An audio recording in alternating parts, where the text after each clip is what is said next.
Hey everyone, Tyler here. This is our interview with Stuart Braithwaite of the band Mogwai. If you're not familiar with Mogwai, they are a Scottish rock band who've been around for over 23 years, putting out albums and soundtracks.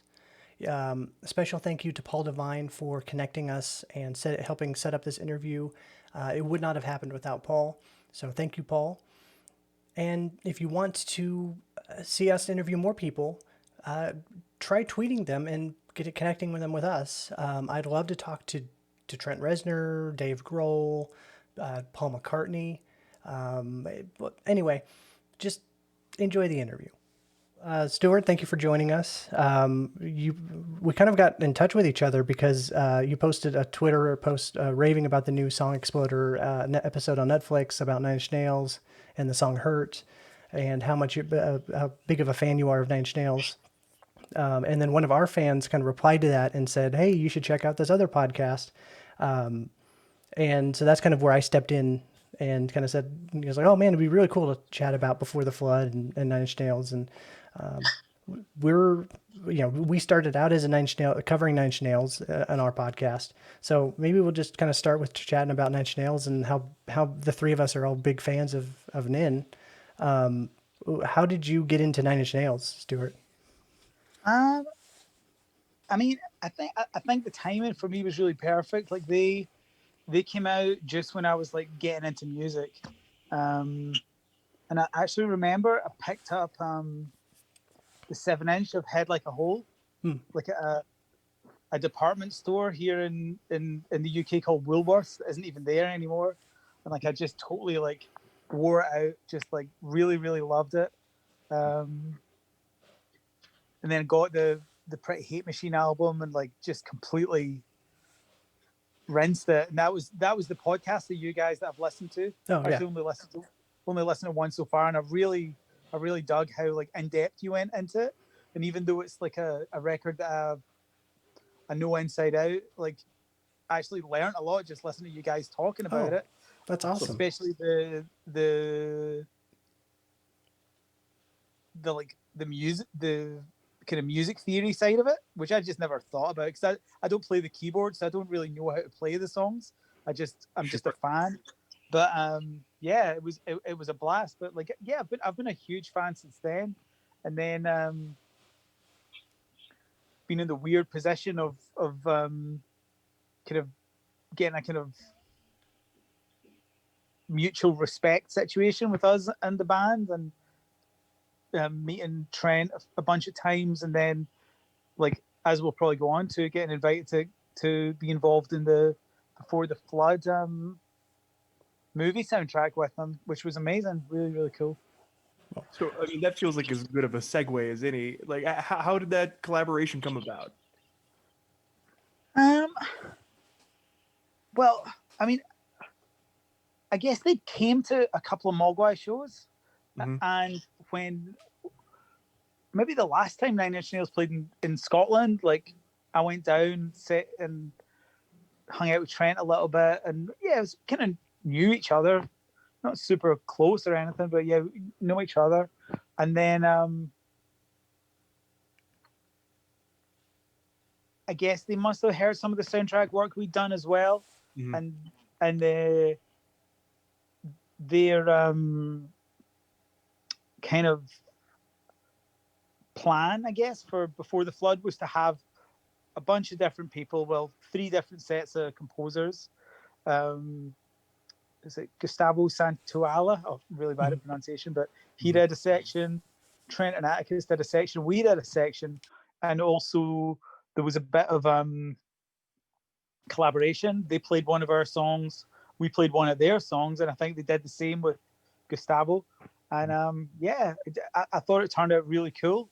Um, and yeah, the film itself's really cool, really positive message. I guess it was to try and stop people voting for Donald Trump. Um, maybe Maybe 4 years too. maybe that side of it wasn't quite so successful, but it was a cool movie with a good message, and the music's great. And yeah, just like as someone who grew up listening to Nine Inch Nails, um, being involved in a musical project with with an artist that you literally grew up listening to is amazingly cool. It's kind of thing that you kind of pension yourself that it's actually happened. Mhm. Yeah. I mean, Yeah. how was that process? Like, were you guys kind of siloed from each other and working on your own projects, or were you kind of collaborating back and forth a little bit?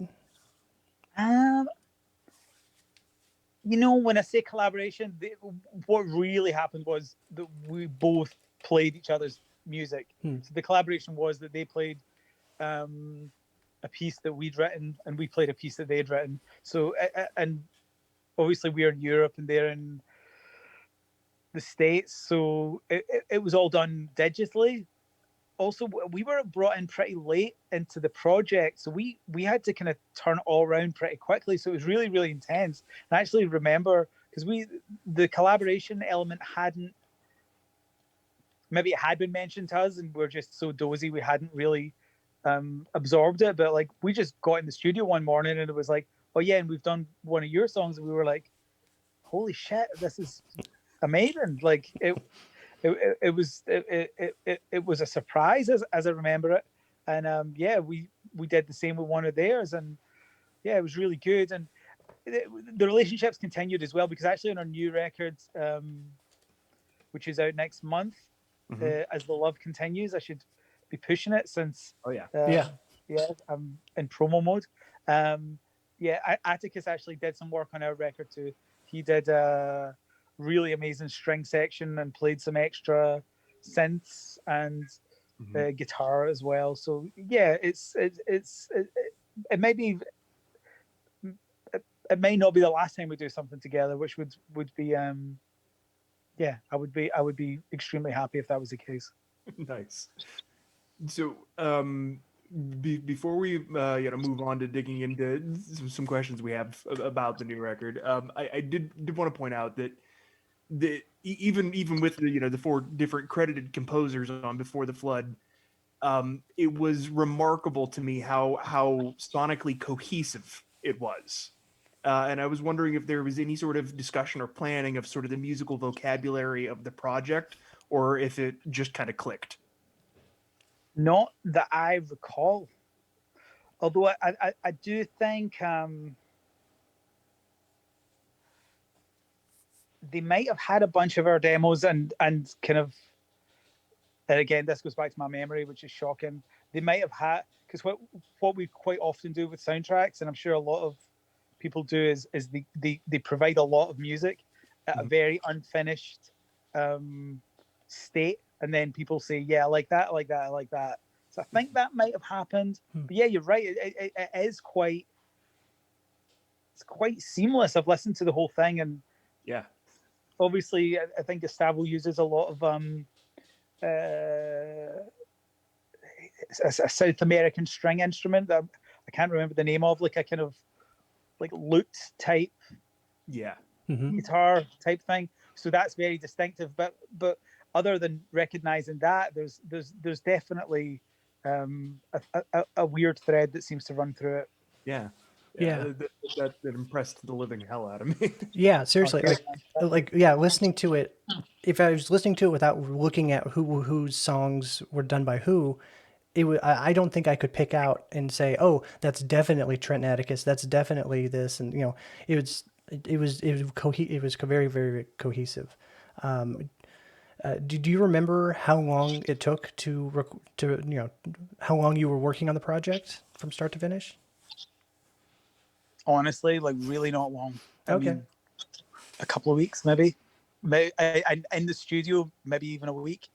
Really not a long time, and which is often the case with soundtracks, just because for some reason with movies and TV, it's the last thing to get sorted. So you often end up kind of like recording all night, and something needs to be done for Monday morning. But yeah, it was pretty quick, but it was intense, but it was fun too. And that the one we'd done the one we'd done just before it was a documentary about the bombings of Hiroshima and Nagasaki. So yeah, we were really on a roll for kind of feel good projects. So yeah, This was the melting ice caps and the tearful polar bears, and yeah, it was. It's good. It's good for us because it's good to have something to know the weight of the project, to know that this is something actually really, really, really important, something that people should know about, and yeah, it's actually really inspiring. Um, do you guys approach doing scores? You know, when you're sitting down and doing a project, and you know you're doing a score versus doing an album. Do you guys approach those two kinds of things differently, or is it very similar?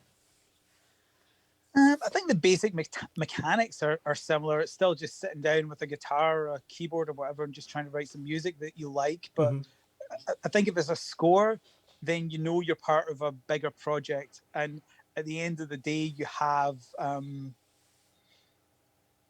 someone who's going to say whether they like it or not. So you're kind of working to a remit. I mean, with us, people won't ask us unless they like our music, but our music's pretty I don't know what the word is. It's quite varied. Like some of our music can be really, really heavy. Some can be pretty ambient. Sure. Some of it's rock music. Some of it's more electronic. So they'll kind of tell us what it is about us that they like. Presumably there's something. Otherwise, why have they hired us? Yes. So yeah. So it's you're more cognizant of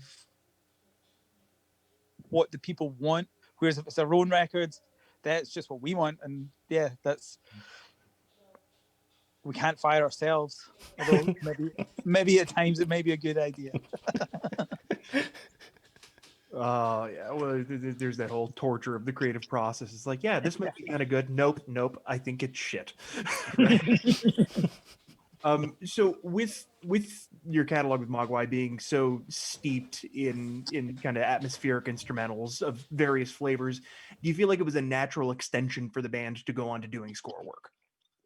Yeah, and it's something we'd wanted to do right from the very start, but it actually took someone kind of taking a chance on us. It was actually the documentary about the footballer Zidane, the film Zidane, a 21st century portrait, which was made by two directors, one of which was someone we knew. And that was really what opened the door. And round about the same time, we were involved with The Fountain with Clint Mansell. So those two projects kind of opened the door for us because people are always very wary about giving people a shot. You know, Yeah. it's like, yes, films cost a lot of money. There's a lot of cautious people involved. So it was after then, but our band had been going for way over 10 years before they even happened. So it took a while, but yeah, it's something we're definitely enjoying more now. Nice. I guess who would you like to collaborate with in the future? And I guess maybe just taking it out, excluding Trent and Atticus, because I think we all know you'd like to do that. Is there anybody that you would love to kind of collaborate with other than those two guys? Oh, tons. I mean, there's loads of great singers. I'd love to do something with PJ Harvey or Iggy Pop or something like that. That'd be awesome. And I mean, there's a million film directors. I think we've kind of only really scratched the surface. It can be tricky because a lot of people have people they always work with. Yeah. But there's definitely a few. I don't want to name any names, but yeah, there's a ton of great movie directors we'd like to work with. So what is the songwriting process like with Mogwai? Like where do the ideas usually start? Well, it depends. There's three of us write music. Me, I play guitar. Barry, who mostly plays keys but plays a bit of guitar too, and Dominic, who plays bass, but I think he writes mostly on guitar. So we'll just try out ideas in our house, just like a couple of chords, or it might just be a melody, or sometimes it's even just a sound. Sometimes a sound will kind of inspire you to make something that matches the sounds. But with me, it's mostly just like a chord sequence or a basic melody, and then it's just building it up from there. And yeah, if it feels like it's going to develop into something more, then you'll try and add some changes. Yeah, I kind of think everyone writes songs kind of the same.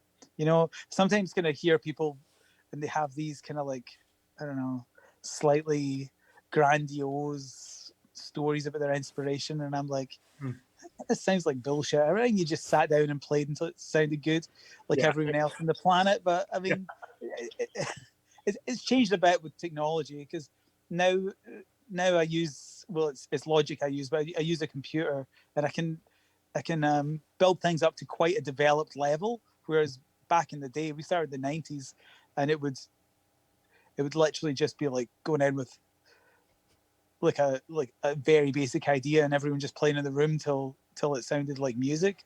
You know. Yeah. So you feel like technology has kind of streamlined the amount of time from inception to production. Well, absolutely. And like, I mean, even just like, you can just immediately decide what kind of song something can be like. Whereas before, yeah, you would have to kind of just play around until you had bandmates in the room to kind of decide whether it's a loud or a quiet song, or anything like that. So yeah, I mean, it's definitely made things. Yeah, it's just completely changed. It's like explaining to a teenager what life was like without a mobile phone. Yeah. You know, people are just people are so used to some things now that like the idea of them not existing would just blow their mind. Yeah, I had a similar conversation with my two boys who are under 10, and I was explaining like, but when I was growing up, we didn't have streaming. You know, everything was live on TV, and if you you missed it, or maybe you had somebody tape it for you on a VHS tape, like, and it just blew their minds. Like what? You couldn't just watch it whenever you wanted? Like, that's crazy. Yeah, yeah. It's like the world is disgustingly convenient now. It's really like, yeah, kids don't know how lucky they are. Like, yeah, things used to be a real bollock to like whatever, catch the latest episode of the X-Files or whatever. Yeah. Was not as easy as things like that are now. Well, If I can yeah. follow up briefly, going back to the music. So now, with there being so much less hindrance to bringing an idea to fruition technologically, do you ever find yourself in any way overwhelmed by the amount of options that are available? Kinda. I mean, I'm not like a really super techie person, so to be honest, I'm still kind of using my incredibly powerful computer, kind of like a 4-track. So to be honest, I'm not I'm not kind of like pouring over like a million different reverb settings or anything like that. But sometimes having a lot of options can be a little bit bewildering. But I'm too lazy to even think about it. Love it. Okay, well, how much with the new album As Love Continues? How much of that was recorded in lockdown, like of last year, or was anything done before? It was written completely in the like the we've at the moment in the UK we've got a hardcore lockdown, which is the same situation as when we wrote the record, but when we recorded it, it was when things had kind of like loosened up a little bit. We traveled to England to make the record, so that's like a 5-hour car journey or something. We were meant to be recording it in upstate New York with Dave Fredman, Oh, okay. but yeah, that was completely impossible to do. So Dave ended up actually still producing the record, but just with a live audio stream. Oh, okay. And just a constant Zoom link. So just talking to us and Tony, the engineer, about the record, about the music while we were doing it, talking to us about the takes, which was pretty trippy. But we'd made 3 records with Dave before, so we've got a good relationship. And yeah, other than having to wait a few hours for Dave to get up, it worked completely normally. It was just like making a normal record. So yeah, it was normal, but it was also different enough to make the experience just a little bit out of our comfort zone. So I think all in all it worked out well. I guess, I mean, so did it have any like weird limitations or kind of effects on the creative process? That, I mean, is it something you would try to, maybe you could emulate in the future if it was something good came of it? I don't know. I mean, it's not something I would want to do again unless it was needed. I mean, as much as working on the record went totally fine, I missed hanging out with Dave and his family in person. I would rather have been over there, just in his place. But and also I think the fact that we've got a good relationship and a long-standing relationship made it easier. I think it's harder to explain to people that you don't know something over a video screen, but if you do know them, it's probably a variation of a conversation you've had before, so you're kind of on the same wavelength. I know some other bands who were going to do the same thing, but it was with a producer they'd never worked with before, so they decided not to do it. So I think we're just lucky that we kind of had that relationship. We kind of see Dave like an extra member of the band at this point. Nice. That's great. So the record itself is coming out with February 19th, I believe, right? Yes. Nice. Okay. Do you have anything else on the radar for this year? Any re-releases or new projects, stuff like that? Well, we did a live inverted commas event, which is going to come out the week before the record, where we filmed ourselves playing the album and some old songs in a theatre in Glasgow. So we've got that happening. Other than that, I don't know. It's kind of wait and see. It's kind of like wait and see if gigs happen again. If kind of movies happen again. If any movie directors are listening and need someone to score a movie, for once we're actually at home and could do that. So yeah, it's just wait and see what happens. Really, it's a weird thing with music just now. Everyone's kind of in a holding pattern, and it kind of doesn't feel like a record's coming out in a couple of weeks, because normally we would be away. Yeah. I mean, I've been doing a bunch of press, but it's all phone calls and Skype, and it's not the same. It's different. It's different. Yeah. Do you have any advice for someone who wants to become a full-time musician right now? Asking for a friend. Don't. I'm the friend he was asking for. So. No, I don't know. To be honest, apart from the current plague that we're living through, I think it's actually a pretty good time to be a musician. A lot of the barriers that were there when we first started out are not there. You can get your music to everyone on the planet almost instantaneously. There's actually a lot of good things about being a musician these days. There's some crappy things too, but yeah, I think if you want to go and make music, go for it. Go and have a blast. Go and hang out with your friends.